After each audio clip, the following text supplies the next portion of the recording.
Gotta do the Pawnshop stuff. I guess we'll just start where we start. I'm not sure what order I bought some of the stuff in. I think I've got it pretty much figured out. So we'll start, and you don't care what order I bought it in anyway. So anyway, this is a total of three or four trips. 3 or 4. Remember that Bugs Bunny cartoon with that lion? And he's like, how many lumps do you want? And the lion's like, oh, 3 or 4. Good old cartoons. Most of these are from one pawn shop. I think only one game is from a different pawn shop. So anyway, I know I bought these two together. One of them's a rebuy. No surprise. These are all PlayStation 3 games. It seems like lately they're 360 titles that they've had there. They either want way too much for them, or they're games I've never even heard of, or they're shit games that I don't want. So, since that Fear 3, I haven't bought any 360 games at the pawn shop. So, it's PlayStation Madness. This one was $6.99. I bought it mainly because I just finished going through this big ordeal of watching all of the movies, and even the system I bought came with one of the movies bundled in it and everything. So you probably can guess, if you watch my videos on a semi-regular basis, what this might be. I don't know if they made a part 2 or not, but it's Harry Potter and the Deathly Hallows Part 1, the game. It was $6.99. I did stick this in and start playing it, and it does start with the all the people trying to get Harry to the safe house. And you remember when they all changed and looked like Harry, and they all were flying to the safe house, and they got attacked. That's how it starts, and you're riding with Hagrid in the sidecar on the game, and you're shooting guys with your wand to knock them off their brooms while you're going. I don't know how closely it follows the movie or not, but it started off pretty damn close. So anyway, this was $6.99. I figured, what the hell? They were kind of low on titles that day, and I was kind of in the mood to buy something and something new, because I had already decided I was going to get this other one. So I got the Potter. All right, this next one is something that I already had, and I bought it when they had a buy two get one sale back in Memorial Day weekend at Vintage Stock, and I bought two games that were $16.99, and then I got one free. So however you want to figure it, this game goes for $16.99. I never see the title at GameStop when I go there, and the Vintage Stocks still want like $16, $17 for it. I don't know what they buy it in for, but I know what I paid for it at the pawn shop was $2.99, and that is the game Heavenly Sword. $2.99. I think it's worth $2.99 all day long. It was complete, and here's my other copy to prove that I have two of them. $2.99. I mean, I couldn't pass it up when I paid $16.99 for this one, and I paid $3 for this one. I was like, you know, even if I have two in my collection, I was like, it's too good.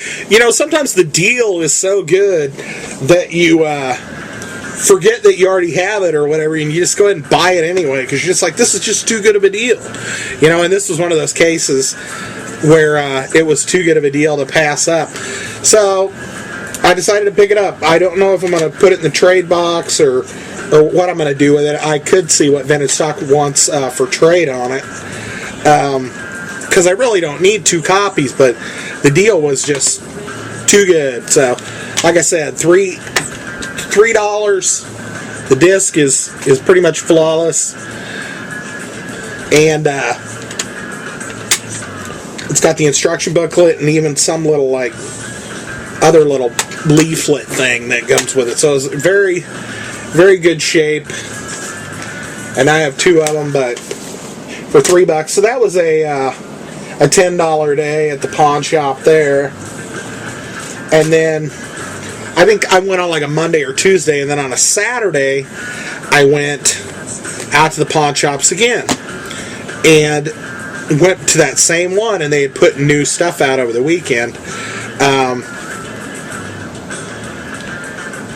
And I bought 2 more games, and I already have both of these games for the 360. One of them I just recently beat. I'll go ahead and show it, but I'll tell you what they wanted for it, and that's why I went ahead and bought it again. It's this Prince of Persia title for the PlayStation 3. They only wanted $1.99 for this. That's why I went ahead and bought it. It's complete. I did beat this very recently on the 360. I thought the ending was a little weird. I didn't really care for the ending, but the playthrough on the game was really fun. I just thought the ending was kind of a letdown, which is usually why I don't end up finishing games, because I figure the ending's not going to be worth the journey, you know. Or you don't want it to end and it suck, and then you'd be like, man, that sucked. That was a good game. Why do you have such a crappy ending? Well, you know, I don't remember it being crappy. It bugged me. I didn't think it was. I thought it was like a cheat ending or something. I didn't think it was very good. And then this one, I am kind of glad to have picked up. I think this one was $7.99, but it's complete. I beat this game on the 360 as well, but I've actually been kind of playing. Or I did play this a little bit. I pulled it back out to go back to some of the other titles that I have never played, to play through those instead of playing titles that I've already played. But it's Dante's Inferno. Now, if you've never played Dante's Inferno, this game is a very good God of War clone. I mean, for the 360 especially, you know, since you can't get God of War, Dante's Inferno is a really good God of War styled game based on Dante's Inferno. Like I said, I beat this on the 360, but I couldn't pass it up to get it again on the PlayStation 3 for only $7.99. So, trying to think if it came. Yeah, it came with a little dealy bob in the manual. I probably showed you, but you know, who can remember? Who can remember 2 minutes ago? So I picked that up, and so that day it was total rebuyitis. I got 2 more games for roughly $10. So here we are sitting on 4 games for $20. You can even go as far as to say, you know, $5 a piece. You know, however you want to figure it up in your own head is what sounds good. If it sounds better to you that way, then go with that. I've got some Blu-rays. I've got 4 Blu-rays left in one game. The Blu-rays I bought 2 at a time in 2 different trips there when I didn't buy any games, and that's why I picked up movies. Usually I look at the games first, and then if I don't see any games, I go over and look at the movies. So we'll show you the last game.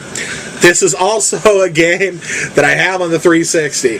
I should have called this video Rebuyitis instead of the last one. But I bought this one for a specific reason. It was $10 and it's on the PS3. Great game. Great game. You need to play the first one if you haven't played it to really enjoy the second one. I've been thinking about getting the third one. It's come down in price to about $30, but I'm still not sold. I still want it to drop a little more, because if I buy it online new and it's $30, I got to pay shipping, so that's $35, and I'm not sure that it's going to be worth $35. I think I paid around $15 or $20 for the other one, so I'm still kind of going to wait and see. But when I picked this up, it's a limited edition Dead Space 2 for the PlayStation 3.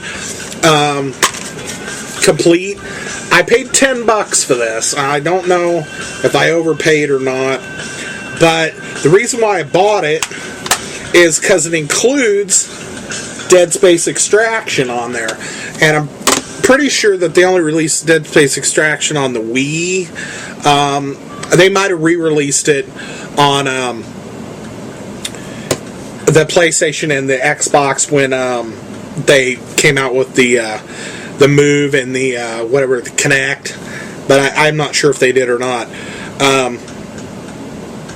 So I started playing Dead Space Extraction as well. It's kind of like a rail shooter. I mean, you don't really control where the character moves. It's more story driven, and you just kind of go along, and the camera moves according to where, you know, it's going to go for the story, and you shoot the enemies. You basically stop in an area, shoot up a bunch of enemies.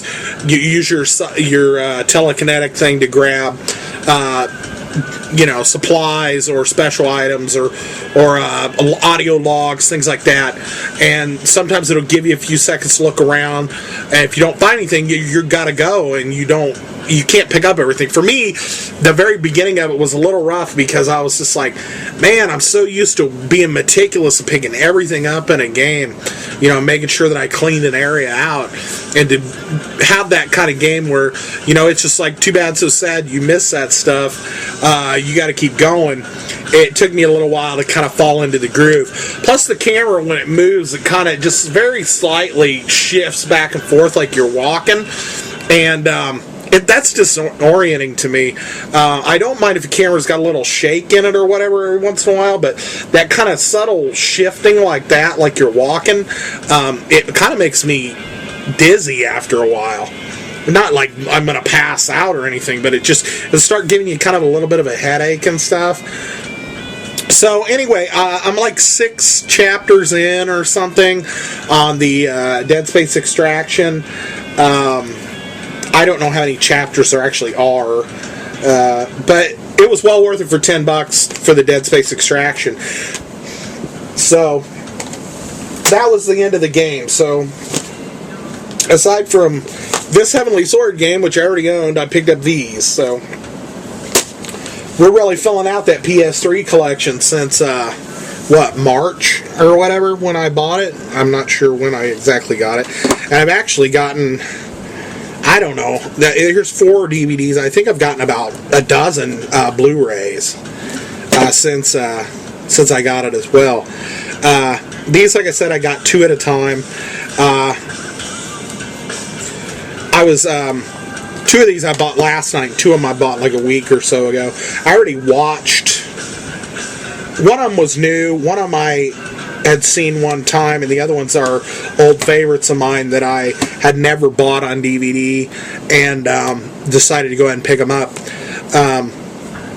Anyway, first round, we picked this up. I was going to pick this up another time at the Pawnshop, and they couldn't find the disc, so I didn't end up getting it from them. But that is the Abrams remake or reboot of Star Trek, the first Star Trek that J.J. Abrams redid, and I remembered liking it okay at the I went and saw it at the theater, but I only saw it the once, and then I had never seen it again. And I remembered having a little problem with it, and I couldn't remember what it was. And then when I rewatched it, I figured it out, and I was just like, you know, there's this huge ball of this red crap that the Romulans get from Spock. I think it's called like antimatter or something, and they use it to destroy Vulcan, which is fine. But you only need one little piddly-ass drop of it to destroy a whole planet. And I just don't understand why Spock took this huge fucking, like, beach ball-sized amount with him on his ship when it only takes one little drop to do the job.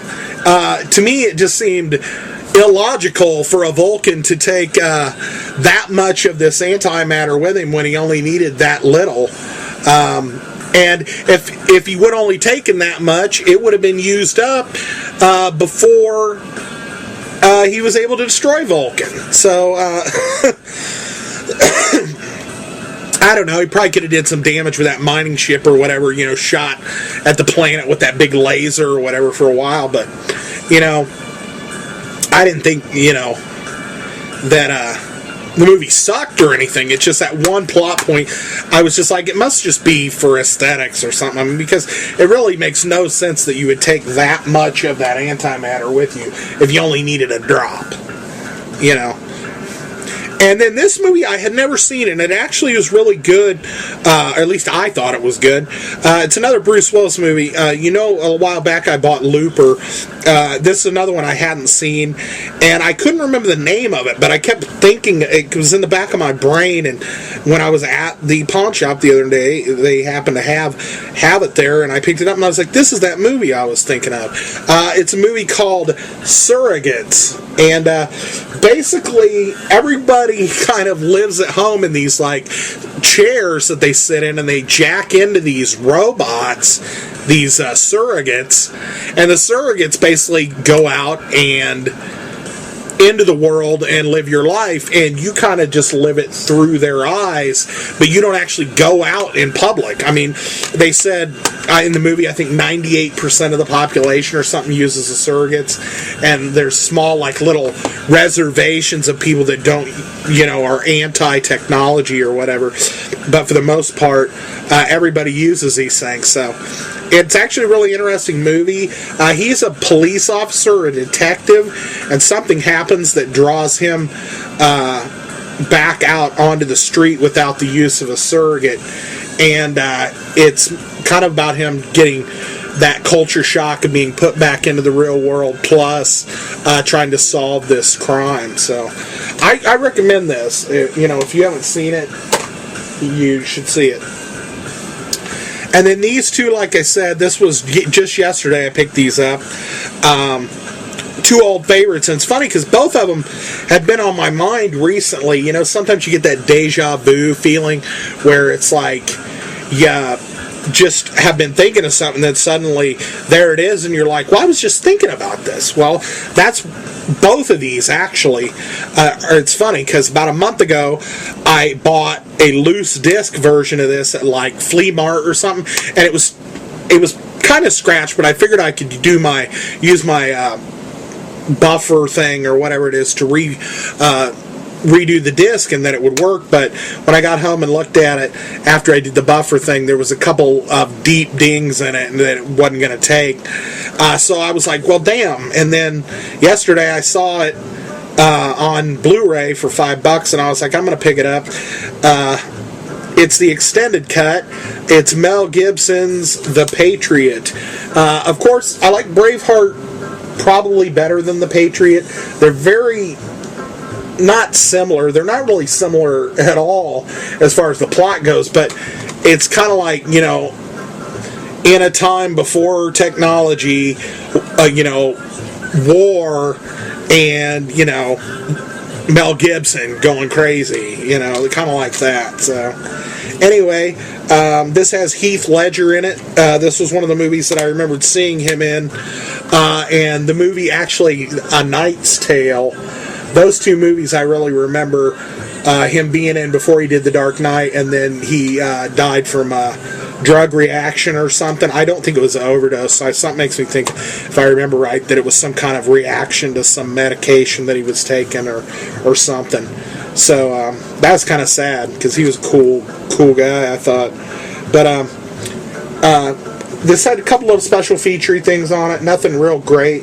They were featurette things. They're about 20 minutes long each or so, and the movie is, like I said, the extended cut or whatever. It did not have any commentary or anything on it, but $5. And then the final one, this one I've always loved this movie, and the soundtrack especially. And it's funny, because after this movie came out, I remember back in the, I think it was the early 90s, I don't know if I can find a date on this, 92, they started using the soundtrack for this movie in like all these different trailers and shit, and it seemed like you were hearing the music all the time, and I bought a VHS. Actually, I bought a VHS box set thing that had the soundtrack on a cassette, actually. And I listened to that cassette all the time. It was good music to relax to, or to if I was drawing or sketching. I used to do a lot of sketching and things like that. It was easy to sit back and listen to this and just let your mind go.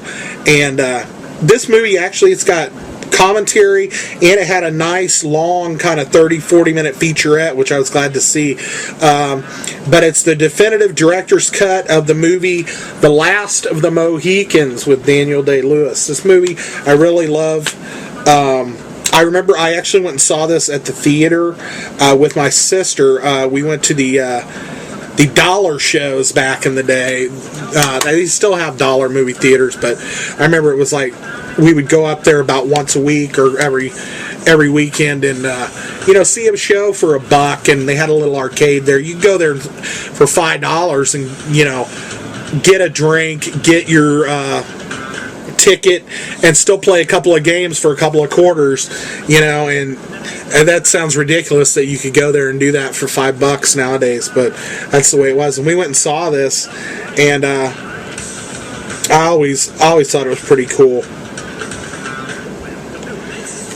I think I showed it. I don't know. But anyway, if you haven't seen Last of the Mohicans, it's about this guy.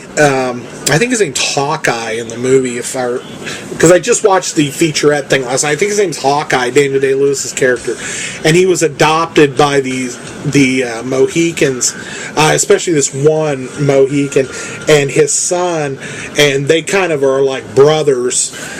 He's with this guy's son, the Indian or Native American, and they're trackers and stuff, and they basically get caught up in something where they're having to help somebody kind of in a not security, but trying to help people get from one area to another area without getting killed by the different forces that are going on, either the British or the I forget, the French. There's Indians. There's just a ton of different. I think it's a French. Ton of different forces that are in that movie. At its core, it is a romance, but it's still a great movie. So I recommend it. And that's it. I'm done. My hands are clean. So this is pawn shopping for like 3 weeks. But to be fair, the Blu-rays are $5 a piece, so that's $20 for the Blu-rays and then another $20 for the games. So I picked up 5 games and 4 Blu-rays for $40. So I don't think that's too bad. And that's that. So anyway, thanks for coming by, folks. Always glad to have you. Probably try to do some gameplay or something, and when I get more pickups amassed, I will do another pickups video. But they're just they're trickling in nowadays, and it's just not worth your time or whatever I feel to come here and watch me show you 1 or 2 things. And I'd rather be able to sit down and kind of go over it with a fine-tooth comb, so to speak. So anyway, out of here. Thanks. I need all new subs. I'm here as often as I feel like making videos. I'm here. It just seems like lately I've lost the lust of wanting to buy online, but when I go out and about, I'm not finding anything. So it's just Pawnshop mainly is where I've been picking stuff up, and it's just been like a PS3-for-all. So.